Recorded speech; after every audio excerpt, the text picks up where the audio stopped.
ახლა კი ჩვენს ეთერში ტექნოლოგიებისა და მასთან დაკავშირებული სიახლეების დროა და თემუკა მოსულიშვილი უკვე ჩვენთან არის. პირველ რიგში გილოცავთ აღდგომის ბრწყინვალე დღესასწაულს. გილოცავთ. ესეთია. ტექნოლოგიაზე უნდა დავიწყოთ ეგრევე ლაპარაკიდან სიღრმისეულად, მაგრამ მაგრამ ყოველთვის საინტერესოა. იმედი მაქვს, რომ დაგაინტერესებთ თქვენს და მაყურებელსაც. ჩემთვის ყველაზე მნიშვნელოვანი ახლა ბოლო პერიოდში რაც მოხდა რა მოვლენებიც ვითარდება არის მარკ ცუკერბერგის და მეტას ანტიმონოპოლიური სასამართლოს პროცესი. სადაც ძალიან ბევრი რამე ხდება, ძალიან ბევრი ნიუანსით არის გაჯერებული ეს სასამართლო პროცესი, ძალიან მოკლედ რო ვთქვა, ამერიკის ანტიმონოპოლიური სასამართლო მარკ ცუკერბერგს და მეტას ედავება, რომ მათ აქვს სოციალური მედიის მონოპოლია. ანუ Facebook-ი, WhatsApp-ი და Instagram-ი ერთად ქმნის ამ მონოპოლიას, რომელიც რა თქმა უნდა პრობლემა არის. თუმცა აქ ძალიან მნიშვნელოვანი დეტალი არის, რომ თავის დროზე, როდესაც მარკ ცუკერბერგმა, ანუ მეტამ იყიდა Instagram-ი და WhatsApp-ი, მაშინ ამ ანტიმონოპოლიური სასამართლომ ამაზე მას უფლება მისცა დაახლოებით 10 წლის წინ. ეს სასამართლო პროცესი ეხლა თავიდან რო წამოვიდა 5 წლის წინ დაიწყო წარმოება და ეხლა უბრალოდ სასამართლოს დღე დადგა პროცესი უშუალოდ. ეს ხას უსვას როგორც ცდილობს ამერიკის შეერთებული შტატები დაარეგულიროს ტექნოლოგიური სექტორი. თუმცა ამას ძალიან აკურატულად აკეთებს, განსაკუთრებულად ტრამპის ადმინისტრაცია, იმიტომ რომ ტექნოლოგიური სექტორი ძალიან მას უჭერს ძალიან მხარს. საინტერესოა რომ მარკ ცუკერბერგს იმედის კი ქონდა, ну ესა თქმა უნდა, კულუარული ინფორმაცია, იმედის კი ქონდა რომ მას ტრამპი ამ სასამართლო პროცესს ან გადაადებინებდა, ან სულაც გააუქმებდა, იმიტომ რომ ბოლო პერიოდში ის ძალიან გვერდზე დაუდგა ტრამპს.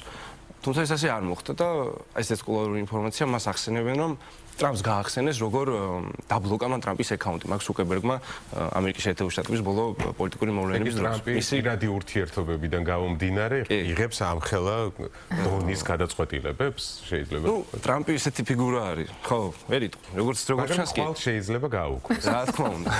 არასდროს არ იცი რა მოხდება და როგორ რას იზავს ტრამპი. მაგიტომაც არის საინტერესო ფიგურა. ხო, მოკლედ ძალიან საინტერესოა. ამის შედეგი შესაძლოა იყოს, რომ მარკ ცუკერბერგს მოუწიოს Instagram-ის და WhatsApp-ის გაყიდვა.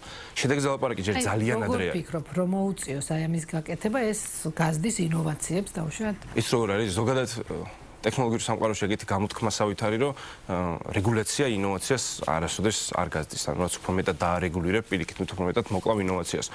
თუმცა ერთი რამ უდაო არის, ჩემი პირადი მოსაზრება არის, რომ ერთი ადამიანის და ერთი ორგანიზაციის ხელში კონცენტრირებული ამდენი ტექნოლოგია, რომლის საშუალებითაც ფაქტიურად ყველა ქვეყნის, ყველა ადამიანი ერთმანეთთან კომუნიკაციაში შედის, ნუ ძალიან დიდი ძალაუფლება არის და ალბათ რაღაც რეგულაცია რო არსებობდეს, უკეთესი იქნებოდა ეს ჩემი პირადი მოსაზრებით.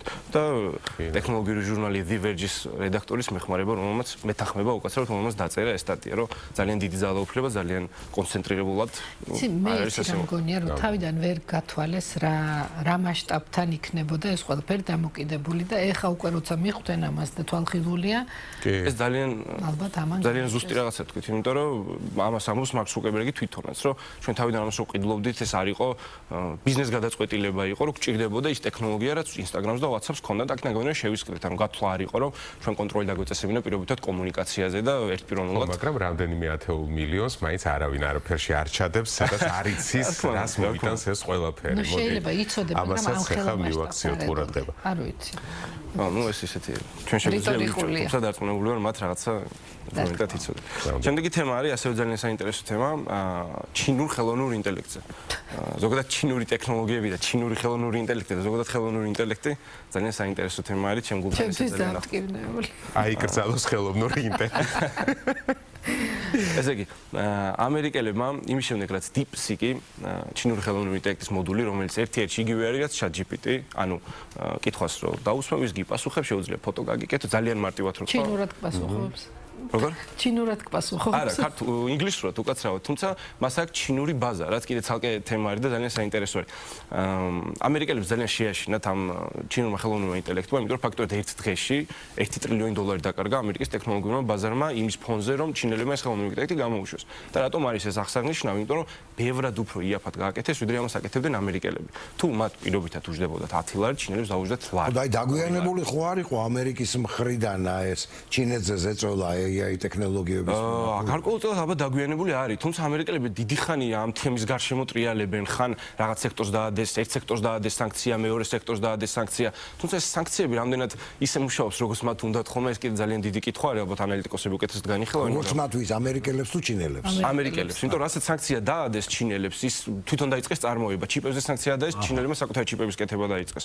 აქედან გამომდინარე, რაც უნდათ რომ შეეფერხებინათ ინდუსტრიას და პირიქით მოხდა, თავის თავზე დამოკიდებული გახდა ჩინეთი. ძალიან საინტერესო თემა არის ესეც, მაყურებელს აუცილებლად ურჩევდი რომ ამას სიღრმისეულად ჩაეძიოს. თუმცა ხო, უნდა ვიცოდეთ ჩვენ, რომ ხელოვნური ინტელექტი აღარ არის ექსკლუზიურად ამერიკული სფერო, ჩინელები ძალიან აქტიურად მუშაობენ ამ სფეროში და ძალიან სერიოზულადაც. ბოლო თემა, ასევე ესე ძალიან საინტერესო, ამჯერად არ არის ხელოვნური ინტელექტზე, თუმცა იქაც სადღაც თავს გამოყოფს, დარწმუნებული ვარ. Associated Press გვატყობინებს, რომ მსოფლიოს ლიდერები, წამყვანი პიროვნებები ძალიან შფოთავენ კიბერ შეტევებზე და კიბერ უსაფრთხოებაზე. ეს ბოლო წლებში დარწმუნებული ვარ ხელოვნური ინტელექტის დახმარებითაც საკმაოდ სერიოზული საფრთხეა. ამ ძალიან საინტერესო სტატიაში ლაპარაკი არის იმაზე, თუ როგორ შეაღწიეს რუსებმა ტეხასი ქართულად ტეხასი არის შტატი ტექსასი. როგორ შეაღწიეს მათ დენის სადგურებში, ელექტროენერგიის სადგურებში. და შეაღწიეს არა იმიტომ, რომ მან გაეთიშა თან რაღაცა გაიგო, უბრალოდ შეაღწიეს იმიტომ, რომ ენახად შეეძლოთ თუ არა შეღწევა. ამიტომ ხო, ძალიან სერიოზული საფრთხეა. თუმცა ეს რა თქმა უნდა არა მარტო რუსები, ამასაკეთებენ ჩინელები, ამასაკეთებენ თვითონ ამერიკელები, კორეელები საკმაოდ სერიოზულად მუშაობენ ამ საკითხზე. მოკლედ კიბერიარაღები ხდება ომის ერთ-ერთი ახალი სახე, რომელზეც ძალიან მნიშვნელოვანი რომ გამოხმო ყურადღება სხვა ქვეყნებთან. როგორ უნდა დაბალანსდეს ეს უსაფრთხოების სისტემები თავრობების მხრიდან? ეს ესეთი სერიოზული კითხვა არის, იმიტომ რომ რაც უფრო მეტად ჩაერევა ხელისუფლება ამ საკითხში, მით უფრო მეტად ჩვენი ციფრული, მით უფრო მეტად დაირღვევა ჩვენი ციფრული უფლებები, ანუ ადამიანები. ხო, ხო, მოქალაქეთა უფლებები. იმიტომ რომ ანუ რაც უფრო მეტად უნდა გააკონტროლო, მით უფრო მეტი ინფორმაცია უნდა გქონდეთ, შესაძლოა ჩვენზე უფრო მეტი ინფორმაცია უნდა გქონდეთ. დარწმუნებული ვარ, ეს არავისთვის სასიამოვნო არ არის. თუმცა აი ძალიან რთული დასაბალანსებელი იქნება და არ ვიცი როგორ მოახერხებენ. ჯერჯერობით ახერხებენ თუ არ ახერხებენ, საერთოდ საკითხავი არის. ჩემი აზრით. თუმცა იმედი დავიტოვოთ, რომ ყველაფერი ხდება და ყველაფერი სხვა რა დაგვრჩენია. სხვა რა დაგვრჩენია. ბოლოს ქეთიმ მსოფლიო ამბებში განიხილა ესეთი ძალიან საინტერესო ამბავი, თუ როგორ ახდენენ ჩინელები ხელოვნური ინტელექტის იმპლემენტაციას სასწავლო პროცესში. პირველი კლასის დონიდან უნივერსიტეტამდე. მოდი იმპლემენტაცია ისინი მხოლოდ კი არ სწავლობენ ხელოვნურ ინტელექტზე, არამედ სწავლობენ ხელოვნური ინტელექტის დახმარებით, ანუ ტექნოლოგიასთან მუშაობას და თანაცხოვრებას ბავშვებს უკვე ძალიან პატარა ასაკიდან ასწავლიან. კი. ეს ძალიან საინტერესო თემაა. და საქართველოშიც ესეთი სერიოზული ამბები ხდება მოკლედ ამ კუთხით. და ძალიან საინტერესო ადამიანი ყავს მოწვეული სტუმრად ამ თემაზე სალაპარაკოთ, ბატონი გუგა ბურტული, რომელიც არის საქართველოს ხელოვნური ინტელექტის ასოციაციის თანადამფუძნებელი. მივესალმებით ბატონ გუგას. ივან შვიდობისა გუგა, ბატონო გუგა. გუგა, ძალიან მაგარი საქმე დაიწყეთ და რამოდენიმე კითხვა უნდა დაგისვა და შენც მოგვიყევი. პირველ რიგში რა იყო ინსპირაცია იმისთვის, რომ გაგეკეთებინოთ პირველი ხელოვნური ინტელექტის ოლიმპიადა? გამარჯობა, მადლობა მოწვევისთვის, გილოცავთ აღდგომის დღესწაულს.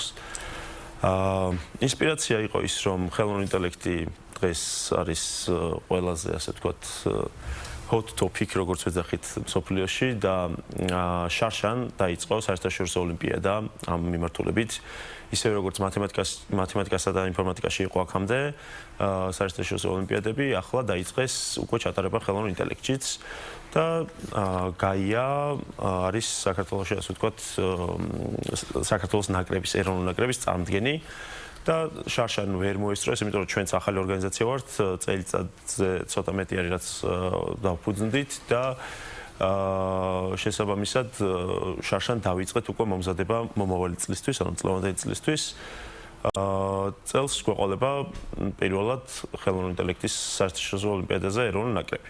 რა შეგიძლია გითხრათ სტრუქტურაზე, იმიტომ რომ ვიცი რომ ორფაზიანი სტრუქტურა აქვს ოლიმპიადას.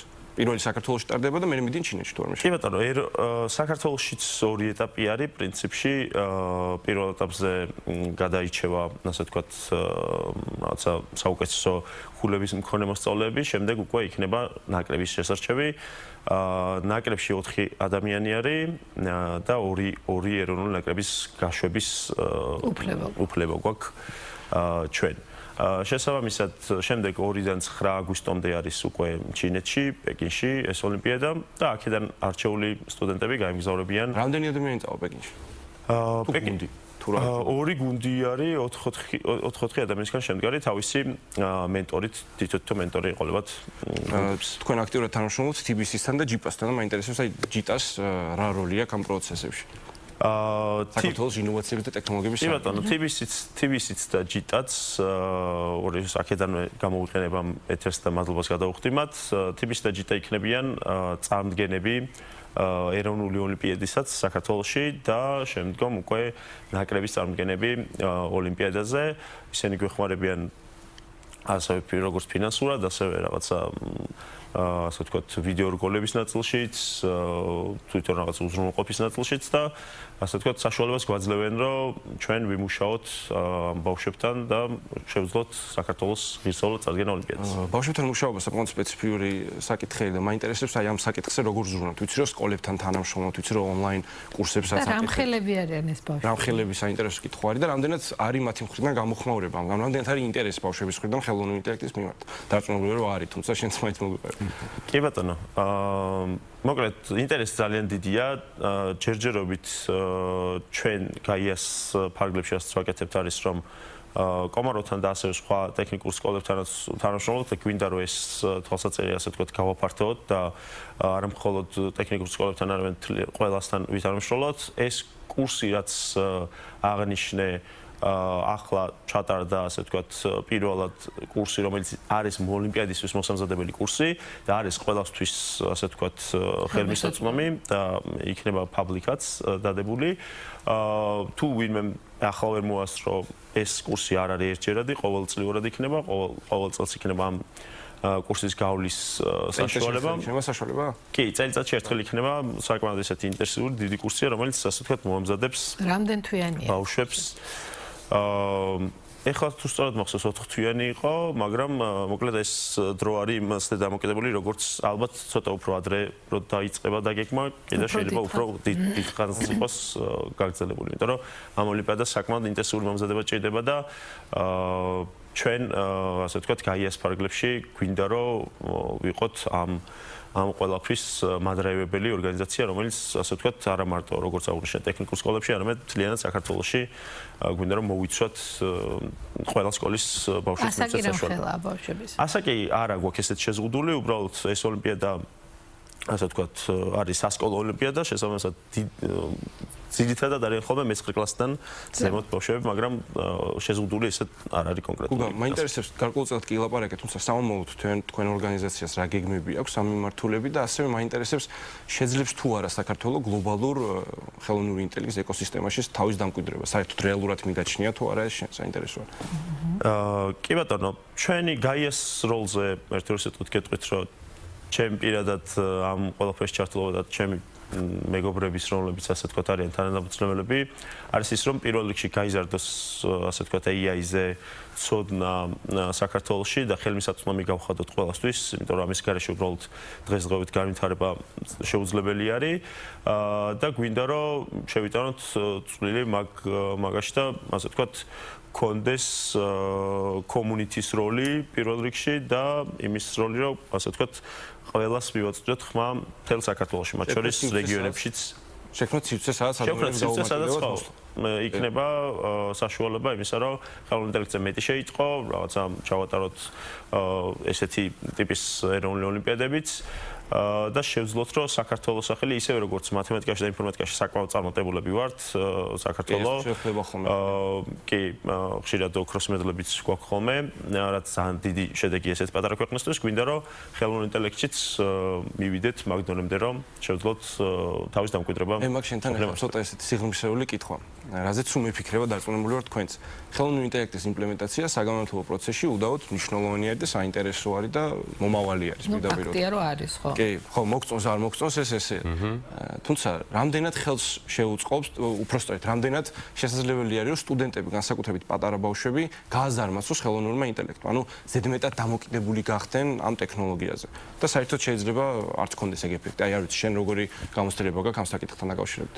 კი, დღეს ძალიან დიდი ჩელენჯია ეგ როგორ დიდი გამოწვევა არის, როგორ გამოვიყენოთ ხელოვნური ინტელექტი საგანმანათლებლო სფეროში, მაგრამ პირველი რაც შემიძლია თქვა არის ის, რომ ამის აკრძალვა და არ გამოყენება და ასე ვთქვათ, რაღაცა დაბლოკვა არ არის სწორი და პირიქით უკან დამხება, იმიტომ რომ როგორც უკვე აღნიშნე შენს ასე ვთქვათ წინასწარმეტყველობაში ჩინეთი უკვე პირველი კლასიდან ამ ყველაფერს ასწავლის და ძალიან ჩამოვრჩებით მსოფლიო ტენდენციებს. შესაბამისად, ხელოვნური ინტელექტს პირიქით უნდა შევუწყოთ ხელი და დავეხმაროთ ამ ბავშვებს, რომ არა გაზარმაცებისთვის გამოიყენონ, არამედ ეფექტურად მუშაობისთვის გამოიყენონ და სწორად მიდგომები ვასწავლოთ ხელოვნურ ინტელექტთან, იმიტომ რომ ძალიან მნიშვნელოვანია, რომ ხელოვნური ინტელექტი ჩვენ ყოველდღიურობაში დავნერგოთ არა მხოლოდ ასე ვთქვათ სასწავლო პროცესში, არამედ სამუშაო პროცესშიც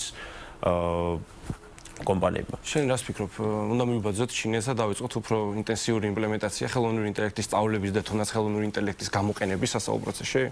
მე მგონია რომ რაც უფრო სწრაფად დავიწყებთ ამ ყველაფერს